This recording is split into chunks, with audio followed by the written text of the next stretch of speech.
All right. Did you know that you are the oldest person that I've ever had on this podcast? Wow.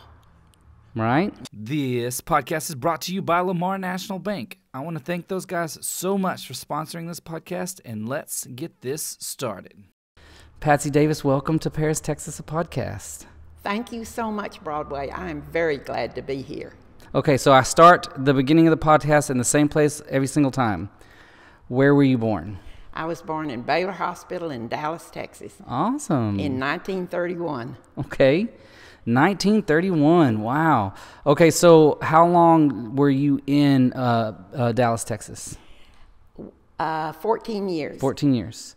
So during that time, like, was there something that you did that were you into a sport, or were you into band, or was there something you were into? Not really. Growing up in the Dallas and the Highland Park schools in those years, only boys could be in the band. Okay. And only boys could play sports. Well, and this was during the war years. Okay. And as little money as possible could be spent on extracurricular activities. Okay. So I went first grade through ninth grade in the Highland Park school system, okay, which is a good system, but there wasn't anything like sports or band for girls. For girls, okay. Did you have a lot of siblings? No, I'm an only child. You're an only child. So back then, was there a lot of playing in the neighborhoods and stuff like that? Oh, yes. And there was gasoline rationing. Okay. And my mother had an A sticker on her car, which was something like 5 gallons a month. So you didn't go far. You played with kids in the neighborhood, and I walked to school. Oh, really? That's so amazing. It's so different from now. Yes. Okay, so 14. What happened there? Why did y'all move? Well, 14. It was in 1945, and War II was over. Okay. And my dad and mother are both from Paris. In fact, I'm a 5th-generation Lamar Countian. Oh, yay. And if you spell your name Beard, B-I-A-R-D, I'm kin to you. Okay. And so my dad was an engineer for an oil company in Dallas, and he was frozen to the job during the war, as many professionals were. Okay. And he said when the war was over, he wanted to move back home, that he was tired of working for someone else. Okay. So the war was over in August of 45, and we moved to Paris. They moved back to Paris. I had never been here. You had never been here at that point? I've been here visiting with my grandparents many times, but I'd never lived here. Okay, okay. So when y'all moved back, what part of Paris did y'all move to? It was the end of the war, and Camp Maxey was here, and there were 40,000 people, and it was impossible to find a house. So we moved into my grandmother Williams's upstairs apartment. Okay. And lived there for a year, until we could find another house. Okay. And as they began to close down Camp Maxey. Okay. Do you have any fond memories of that time frame of Paris? Very much. It was hard to move as a 14-year-old girl. Mm-hmm. And even though I had lots of relatives here, I didn't know anybody my age in high school. Mm-hmm. So I decided to get involved in everything. And that's when I got involved in band and in yearbook and in every club imaginable, because I wanted to be part of. And I loved my 3 years, sophomore, junior, senior at Paris High School. Paris High School. Now, where was that built? Because it's obviously not in the building it's in now. Where was their building at then? The building is where Liberty Bank is now. Okay. But instead of facing Lamar Avenue, it faced, I believe that's 2nd Street. Okay. And it faced west. And it was built after the Great Fire. Okay. And that's downtown? Yes, downtown. What was it like going to school downtown in that time frame? Because I can only imagine what it's like downtown now. What was it like going to high school downtown, Paris, Texas? Well, it was great, and the school district didn't have any buses, so everybody either walked or had somebody in their family took them. Okay. There was no parking lot for high school kids to park their cars, because most families didn't have money for more than one car, and after World War II, they had not made cars for 5 years, and so people weren't able to buy a new car. They weren't available. Not a low demand or a low supply of them. Right. Yeah. I know that my mother and dad had bought a car in 1940, and they drove it till 1949 because there weren't any. I mean, that's not that long, but it was because there weren't any cars available. So what were some of the prominent stores downtown in that time frame? Well, just about everything of importance was on the plaza. Okay. And Sears was in the corner, the northeast corner of the square in the beautiful Scott building. Sears was there. And then across Lamar Avenue was Plaza Drug number 1. And then next to it was Cress's. And Cress's went around Plaza Drug, kind of L-shaped. And it also had an opening on Lamar. And then the Collegiate Shop was on the east side of the square at that time. And then on the next corner, the corner of Clarksville, there was another drugstore called Corner Drugstore. Then on the south side of the square, there was Belk's department store, only it was Perkins Brothers then. And then on the southwest side of the south side of the square was Liberty National Bank, the one that eventually moved over where the old Paris High School building was. Gotcha. That's awesome. And then there were 6 movie theaters downtown. So Bobby's told me about this before, how that there were so many movie theaters. Yes. Grand was one of them, right? Yes. But then there were several smaller ones that were kind of all over, and a lot of that happened because of the war times, and there were so many men here, right, that it was one of the main things that they were able to do was go see. So that's why so many popped up in so many different places. There was the Main, which was on Main Street, just about a half block off the plaza. And then the plaza, which is there now. And then the Rex, which was on the west side of the square, about where a law office is now. Kind of close to 107? Yes. Yes. It's the Moffitt's building or something like that. And then there was one that you can still see the murals on the wall on Bonham Street, the Lamar. It's like a Coca-Cola mural. Yep. And then there was one on Bonham called North Star that was just open on the weekends. I never went to it. Oh, wow. Was that something you did a lot in your high school time frame? Yes. That's awesome. Do you remember a favorite movie from that time period? Yes. It was So Proudly We Hailed. It came out in 43 or 44. It was about the nurses on Bataan and Corregidor. And of course, it was made during the war. The movie industry was really engaged in lifting the morale of the civilians. And it was a very moving story about the nurses who were, some of them, able to be evacuated before the Japanese came in. That's awesome. Okay, so your 3 years here at Paris High, when you were coming close to graduating, did you have like a plan or an idea or a dream of what you were wanting to do? Oh, I wanted to be a journalist. Really? And my mother had graduated from Baylor, and she wanted me to graduate from Baylor. My dad, an engineer, had graduated from the University of Kansas. He's from Paris, but because of the good influence of a teacher at Paris High who had been a Kansas graduate back in 1918, he influenced my dad and his best friend Ezra Love of the Loves that live up on the river. Okay. The Love Civic Center family Loves. Aww. And they got on the train and rode to Lawrence, Kansas, and both of them got engineering degrees. So, but my mother graduated from Baylor, and she had wanted me to go to Baylor, and I did, and I enjoyed it very much, and I got to be editor of the campus newspaper and awesome. Do some other things like that. So, what did you go to school? Like, what was your education in? Well, I majored in journalism. Okay. Then I had a minor in English and a minor in history. That's awesome. So you in high school, you knew you wanted to go to be a journalist, and you actually went and finished it, and you didn't change? No, I didn't change. That's amazing. I feel like so many people nowadays change 5 times Yes. before they finish. Okay, so you went through school. Was that easy? What was that like being away from home? It was hard at first, but I knew I wasn't going to disappoint my parents by coming home.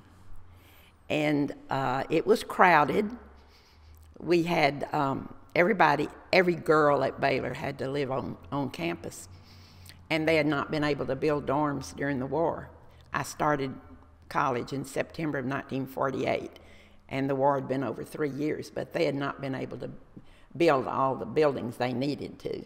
So there were 3 girls in every 2-girl room. Okay. And 2 closets and 2 sides of a desk and a bunk bed. And so I learned, after having grown up as an only child, I learned to share a room with, not very big room with 2 other girls.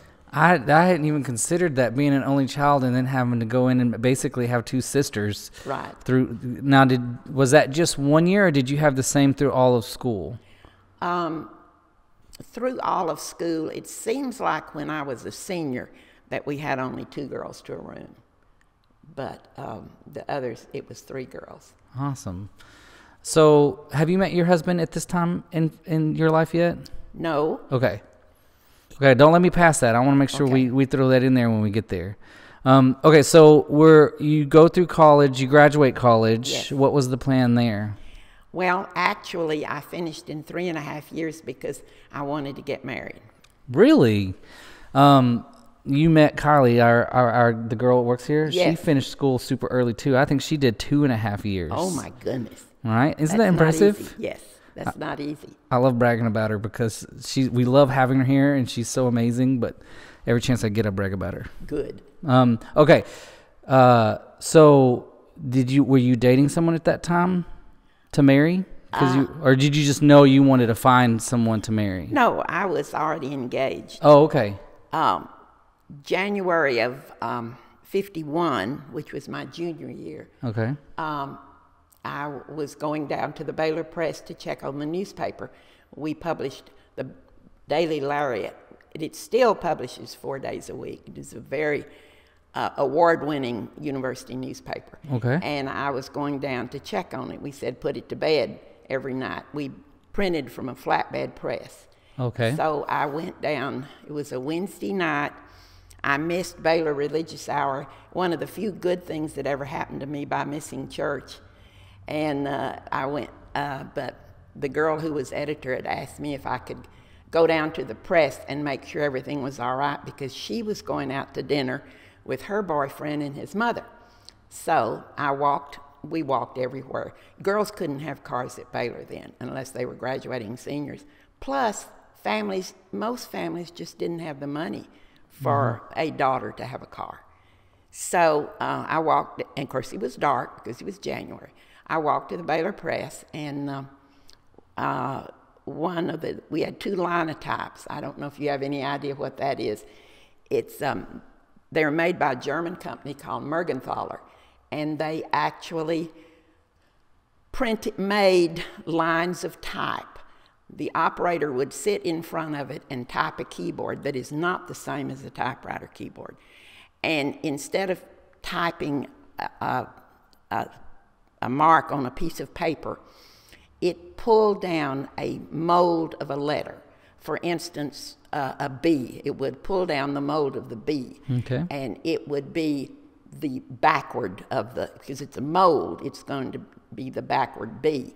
And when you got to the end of the line, you would have all these little letters, and it would push into a mold against hot lead, and you would come out with 1 line of type ready to print from, and it would be different from all the little individual letters, and you would print from the line of type. And then when you finish the paper, you would take all that type and remelt it into the machine and use it over and over again. And Now, the big newspapers printed from cylindrical presses, but we printed from a flatbed press. That's awesome. So anyway, one of the linotype operators had a brother who was going to school at Sam Houston in Huntsville, and he came up to see his brother, and he walked into the Baylor Press, and his brother introduced us. And it was raining, so he asked if he could take me back to the dorm, and he did. And that's how it started. That's how it started. And what's his name? Norman Davis. Norman Davis. So that's how you met your husband? Yes. That's amazing. So, okay, so y'all started dating when while you were in college? Yes. Okay, and then so you rushed through college so that y'all could get married. That's amazing. How did he ask to marry? Did he ask your parents? No, because they weren't in, okay. Not for a while, because he met them, of course. But no, I don't know if he ever formally asked. That's okay. Yes. But we married April the 6th, 1952. Okay. And I went back in May to walk across the stage to get my degree. I owed that to my parents. Yep. To finish that. When I asked my wife's parents, and I said, I'm here to ask for her hand, and he said, why? It's her hand. Ooh. But I asked them, and then we did the exact same thing. She finished up school a week after a week after she finished class. We got married, and then we moved back to Paris, and then we traveled back for her to walk across the stage. So that's pretty cool. Similar story. Yeah. Okay, so you are married. You are finished with school. What was the plan for you two? Well, he got a job in El Campo, Texas, mm-hmm. and his major was ag. And then in 2 months we moved to Weimar, which is a German community between Schulenburg and Columbus, and he was in a veterans program because after the war you could get your GI Bill and the government would send you to school. Okay. And if you were a farmer or rancher and didn't want to go to college, then there were programs to help you with your agriculture decisions. Okay. And so Norm taught ag to men there in Colorado County. We loved it.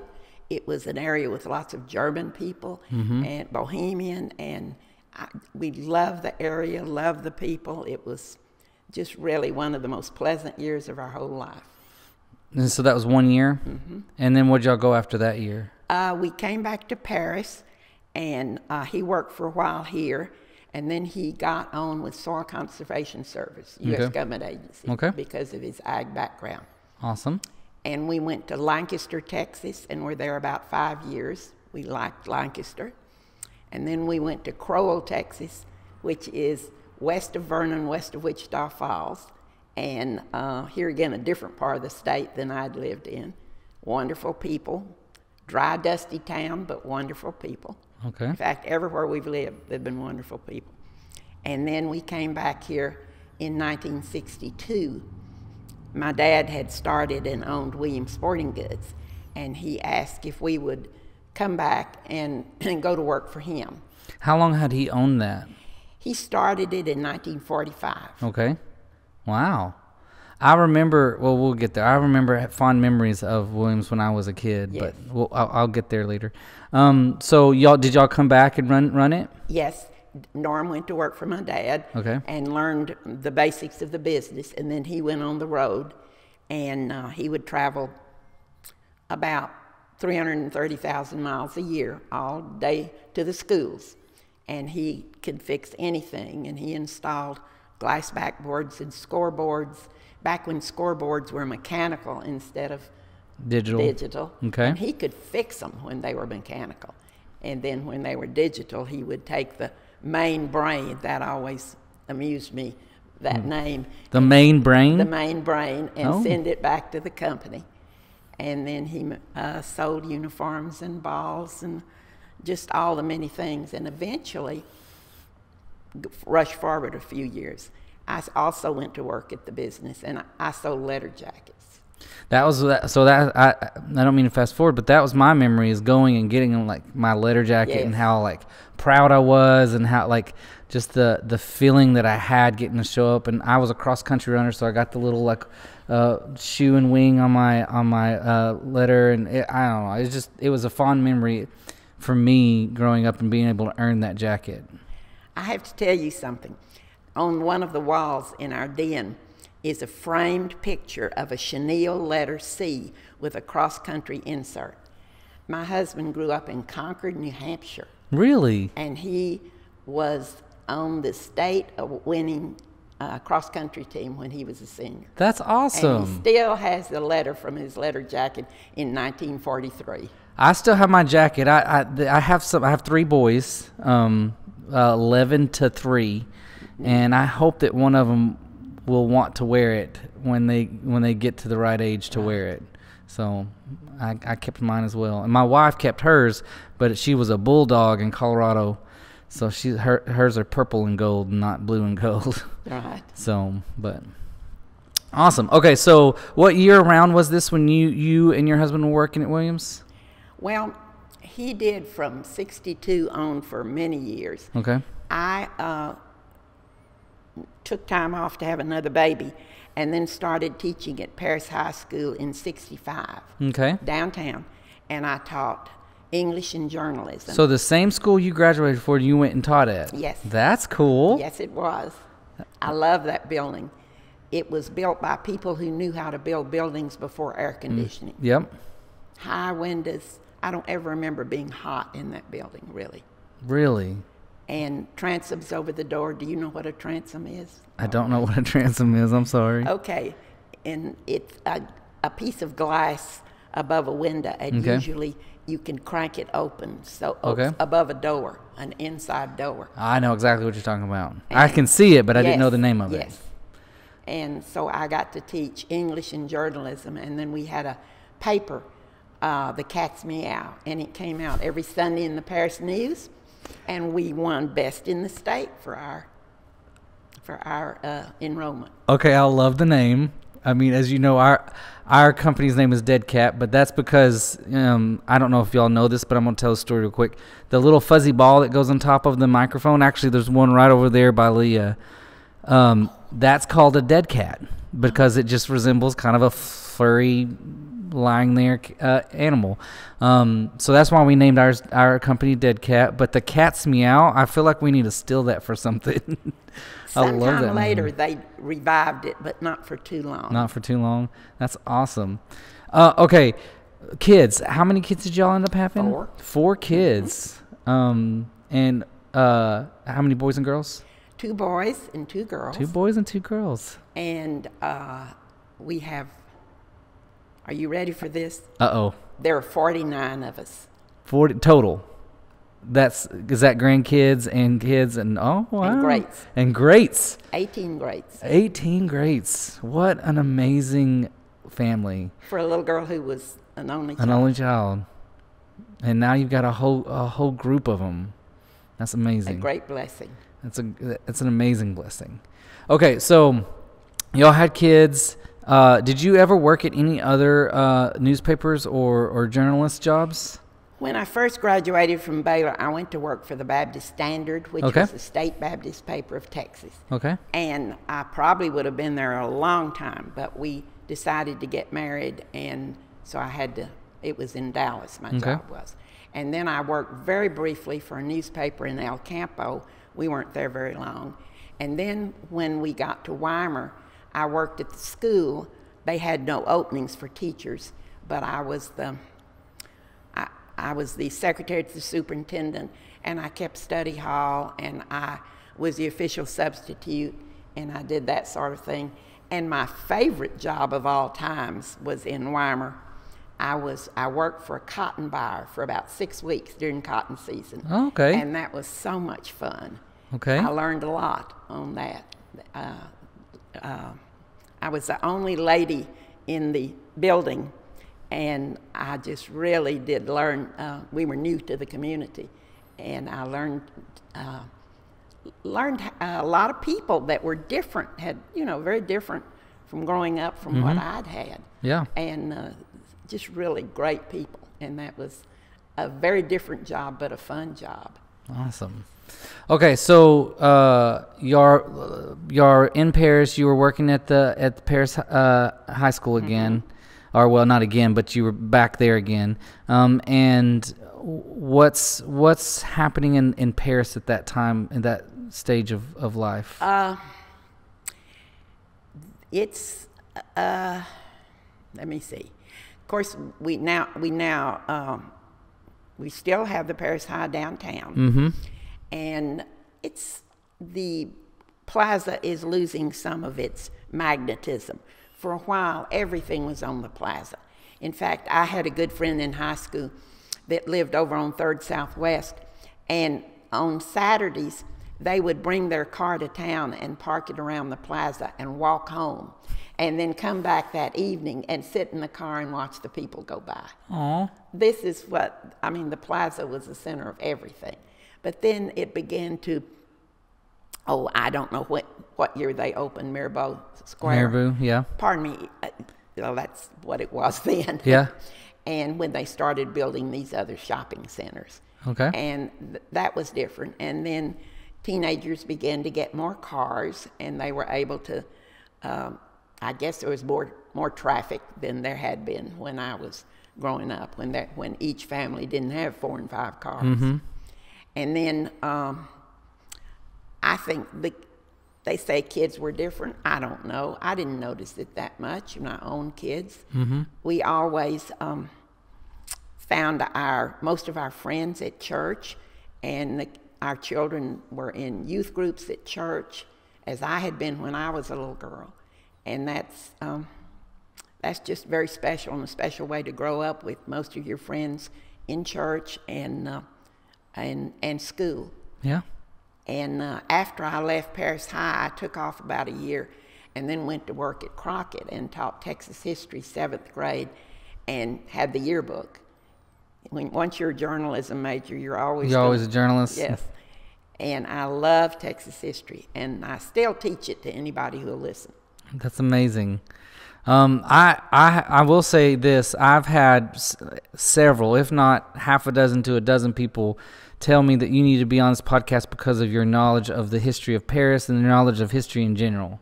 Oh my goodness. So you've rubbed that off onto other people, and they know that about you, which is awesome, and I'm excited that you're here. Okay, sorry, that was just I wanted to say that. Thank you. Okay, did all your kids go to Paris too? Paris High? Yes. Or Paris Yes. School District? My dad graduated from Paris High in 1919. He was the first class to graduate from the building that was built after the fire. Okay.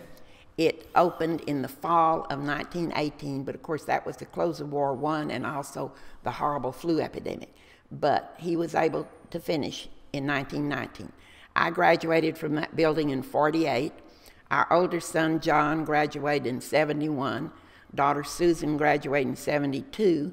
Son Jim graduated in 74, and that was the last year for the building. Aww. So my dad graduated the first class out of that building, and our son Jim graduated the last year out of that building. That's crazy. And then our Sally graduated from what is now Paris Junior High. Okay. And I loved my years teaching at Crockett, but I left because we had 4 children to educate, and it seemed like I could do more for the family financially working in the family business. Okay. So I did, and I loved going to the schools, and I measured a lot of jackets and did the PR and did radio commercials for the business, and I always ended by commercials.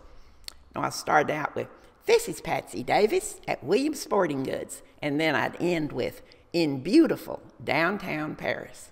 That's awesome.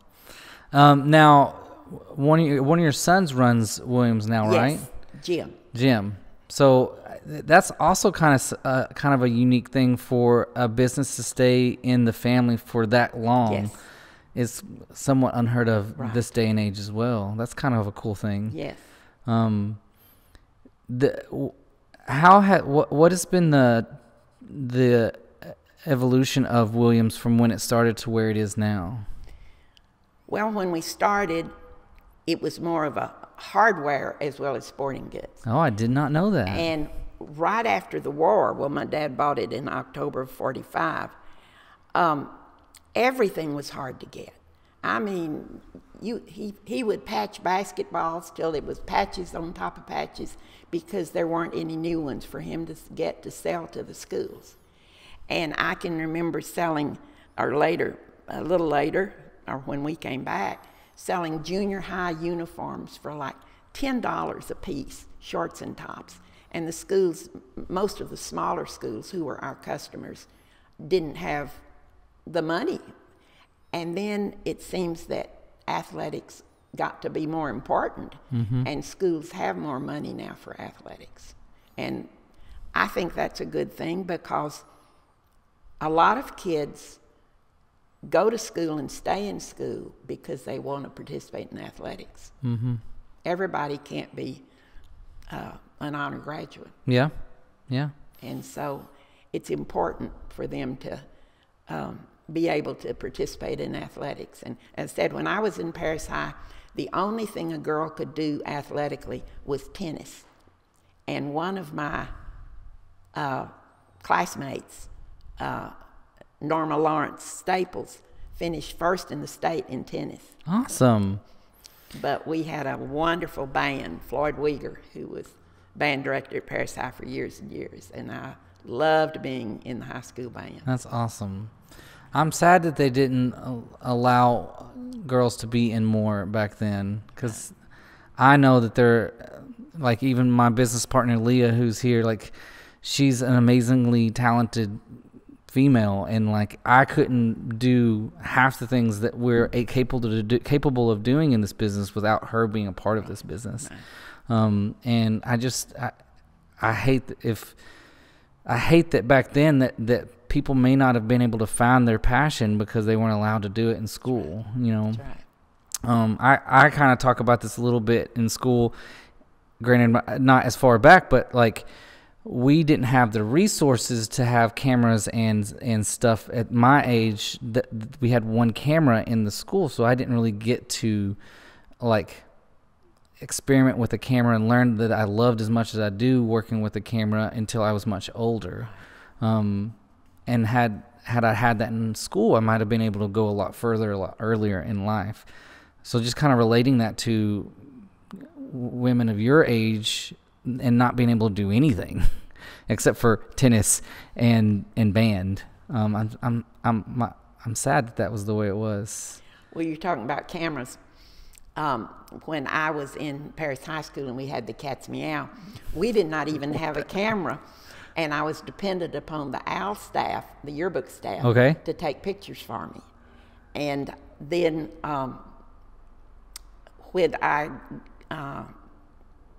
when I had been in Baylor, I had a course in photography. And we had those huge speed graphic cameras. I don't know if you know what I'm talking about. But you would slide the film in, and it would be 5x7. And that is how big the picture would be. And I lugged that thing around the Baylor campus for at least 5 months. Is it kind of like a bigger Polaroid type thing, except you like slide the cartridge in there, take the picture, and then you can slide the cartridge? It's not instant, of course. Right. Then we would go and develop the film and print the pictures. That was fun getting to do that. I think we might have one kind of like that here, actually, somewhere in the building. We have one that's kind of a bigger one like that, and I think it takes like a cartridge in the side of it. I have at my house, my wife gets mad at me. I have a whole bunch of old cameras all over the house. People usually give them to me, or I find them at garage sales or something like that. So I have a whole bunch of stuff like that. That is neat. That's neat. Most of them, I think I have one that still works. Most of them don't work, though, but that's okay. Okay, so trying to transition to your kids are graduating from Paris School District. I don't know. Tell me some of the things that you love about Paris, and some of the things that like stand out in history about Paris. Okay. Let's go down that road. Okay. When the kids graduated from high school in 71, 72, 74, and 81, Of course, 3 of them graduated from the high school downtown. And as I said, things were changing in that the shopping area was different. They had built the shopping center, and the plaza was no longer the heart and soul of the city. And that happened in all towns. You know, I grew up in Dallas, and look at all the shopping centers out. I think maybe downtown Dallas is coming back, but for years it was not the shopping center it had been. And I'm sure that's true of most towns in Texas.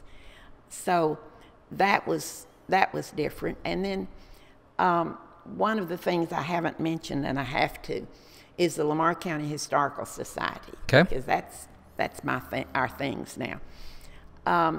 I just always loved history because when I was a little girl, my parents loved history. And we certainly didn't have money growing up, but they took me to the Alamo in San Antonio, and they took me to Houston to the San Jacinto Monument, and they talked history. And then in 1936, there was the centennial. It was the 100th anniversary of Texas independence, and it was the huge fair in Dallas. It lasted 6 months. President Roosevelt came to town in May, and Mother and Daddy took me to the parade to see him. I cannot tell you for sure if I saw him or not, but we went to the parade. And the fair was open for 6 months. And that's when they built, the year before, they built those gorgeous buildings that is Fair Park in Dallas to get ready for the centennial that lasted 6 months. And it glorified Texas history because it was 100 years of Texas independence. And of course, it was also during the Depression, and it was a way to try to get out of the Depression and get people, if possible, out to spend a little money they probably didn't have out to the fair to see it. So I began learning about Texas history when my dad would get home in the evening from work. Sometimes we would go out to the fair, and they had coupon books. I still have one at home of like 10 and 15 cents. And you could get into the fair for little or nothing if you bought one of those at the beginning of the year. And you could eat supper for 15 cents. And all of the buildings were air conditioned. And 1936 was one of the hottest summers on record in Texas. And we lived in an upstairs apartment. So you can imagine the fun of going somewhere that was cool, and all our relatives in Paris wanted to come to the fair, and nobody had money for tourist courts, so they all stayed with us, and we took them to the fair. So that summer stands out to me, and I think that's when I really began my love of Texas history. That's awesome. And then there've been, just many, then I got to teach Texas history, and I have such an appreciation for these people who came here against many odds and who settled the land and farmed it. And some of my own ancestors came by flatboat from northern Alabama with a whole family and chickens and cows, and landed on a sandbar in the Red River north of Clarksville in August when the river was low. Of course, there was no Denison Dam, so the river's height fluctuated. And so many thousands of people had relatives that came that way.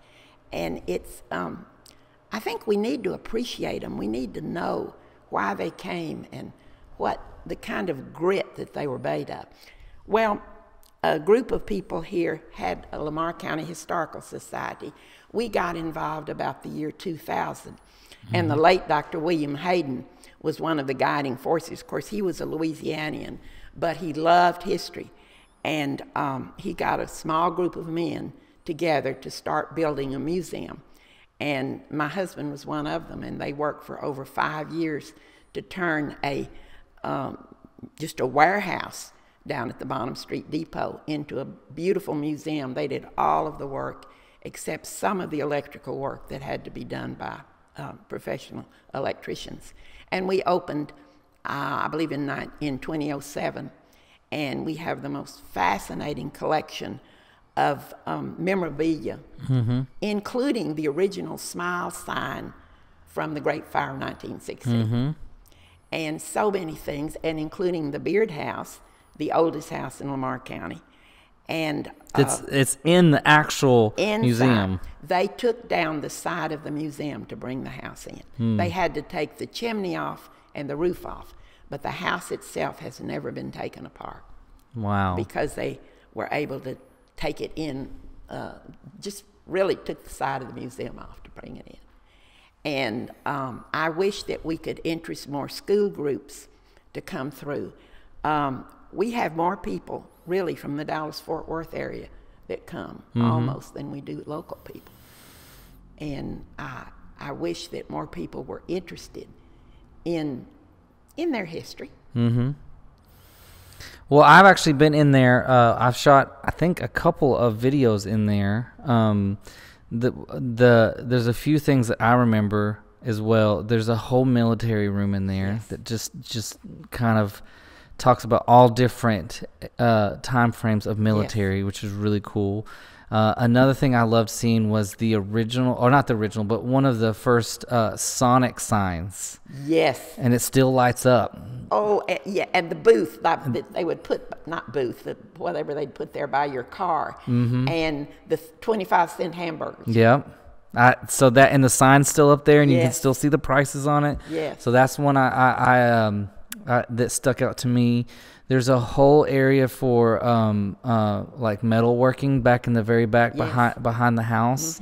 That was really cool. There's some train stuff in there that's really cool. Wonderful train stuff. And if I remember correctly, they told me that like everything there has been donated or given to the museum. That is right. So you aren't out buying a whole bunch of stuff. You're taking the history that's there and giving it a home. And we can't take anything on loan because we had to make that decision a long time ago that you were with insurance and all. We just couldn't. There's some really neat things we had to say no to, but we have to accept what it's given to us. One of the neatest things we have, and you probably saw it but didn't know what it was, in the front room is a machine about 5 feet high that was at famous shoe store. Okay. And it was an x-ray machine. And when you would go, you would take your child, there are two sides of it, and the child would climb up on one side and stick his or her feet in here, and the shoe salesman and the mama would be on the other side. And they would turn on the x-ray, and it would actually x-ray the child's feet and say, wiggle your toes, and you could see the toes wiggling in the shoes to see if the shoes were big enough. Oh, that's crazy. And I can remember that as a child, and it was there for years, and finally the federal government shut it down because these people, I mean, x-ray can be dangerous. We didn't know then that x-ray could be dangerous. Yep. And so I don't know of another one of those. I'm sure somewhere there is one. Right. But that is really something that so different from our culture now to think about when we're so careful about everything that we actually let our children stick their feet in this x-ray machine. Yeah. Anyway, that's a neat thing. And then, as you said, the military room, that's so special. We have uniforms from each of the branches of services. And we have a Nazi flag that was captured by our friend, the late Quentin Hawkins, who was a tank driver in Patton's Army Corps. And they were told to be very careful in taking down Nazi flags off of poles because they might be booby-trapped. But he did it anyway. And we have it in our museum. That's cool. And so many other things. We have information about Bass Reeves and the black constable who was over in the Oklahoma Territory chasing fugitives. And there's a statue of him inside the courthouse. And we have information about him. And then so many people who have contributed to this area. And we have famous paintings by, oh, here's my senior moment. we'll go back to that. Okay. Well, I just know there's several hours worth of things to look at and read and see, and I mean it's one of those things, like there's so much more to it than what from the outside. You look at it and you don't really know how deep and how much there is there to go see. It's a really cool space. And you're right. More kids should probably go and check it out and see their history in there. I'm a teacher, but I know that everything's clamoring for the teacher's attention. Mm-hmm. But an hour or two spent in that museum would be equal to about 5 or 6 hours at least of my teaching. Yes. Mm-hmm. That's awesome. And the people at the front, I can't remember the name. Is it? Who's the lady and husband that were up there? Is it Norm? Well, Patsy and Clyde Daniels. Yes. They are remarkable. Yes. And they were very smart. They know a lot of the history in there. Absolutely. They were great. They were the ones I worked with when I went up there to shoot a video. Good. So somebody shot a video when I was there once, right before the pandemic started. Okay. I mean, like the week of the pandemic, and then we were closed for months because, well, I think most of the museums in the area closed. Yeah, and you're right. If we weren't closed, nobody wanted to come. Yeah. So, what have I not told you about? Well, I can't think of anything. I love Paris, Texas. I'm so glad that my dad and mother moved here when I was 14. I'm glad that I graduated from Paris High School. I'm glad that we were able to have a family business here and be involved. I wish everybody could find this commitment to be involved, because I read one time that service is the price we pay for the space we occupy. I love that. And I believe that. A lot of people did a lot to bring Paris, Texas to where it is now. And I think that we ought to do all we can to help further the good things in Paris. I agree. Because I'm so glad I don't live in Dallas now. Oh, me. I'm so glad that you're here too. And thank you so much for agreeing to be on my podcast. You have been such a delight. Thank you so much for asking me. Well, I loved hearing your story, and I love your passion and your heart for your community and for the history of your community. You're right. We had so many great people build Paris up, and we need so many great people to help us continue to build it. And I 100% believe in that. I'd like to show you something. I don't know if it'll show up on the camera or not, but this locket was my grandmother's. It has a W on the back. I see that. My maiden name was Williams. This is my paternal grandmother.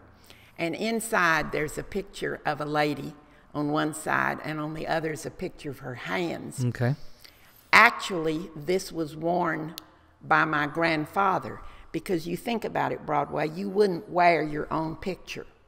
I had to, I said it's my grandmother's locket. But he wore it on his watch fob. You think pictures of old men back at the turn of the century, the other century, and they would have chains going from one side to the other. And he wore the locket with his wife's picture in it. And it's probably 105 years old. And I don't wear it all the time because I'm fearful I might lose it. But it reminds me of the legacy that I have, and that maybe someday one of my grandchildren or great-grandchildren will have a picture of me with them, and this was my grandmother, this was my great-grandmother, and she loved Paris, and she loved Jesus, and I'm proud to be her child. I think that will definitely happen. I mean, because of the way you've raised your children, which will be the way they raise their children, I think they're gonna have the same passion and heart and love for their community and their history and their family as you did. I hope so. Thank you. Thank you.